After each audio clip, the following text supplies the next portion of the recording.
Welcome to McPlum, simple solutions served daily. In this video, I will show how to make sushi rice with a rice cooker. Rinse rice thoroughly until water runs clear and drain well. Measure rice and water using the rice cooker's lines for consistent results. Cook on the normal setting and let rest for 10 minutes after cooking. Gently fold in seasoned rice vinegar while fanning rice to cool and set the glossy finish. Start by measuring the rice with the rice cooker cup and rinsing it until the water is almost clear.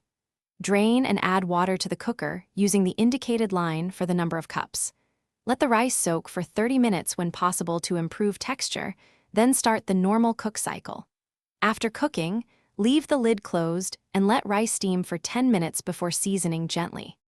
Combine rice vinegar, sugar, and salt in a small pan and warm until the sugar dissolves, then cool to room temperature.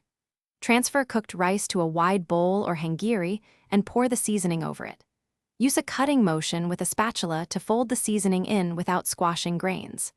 Fan the rice as you mix to cool it quickly and create that shiny, perfect sushi rice texture for rolls or nigiri. Thanks for watching. Stay juicy and subscribe.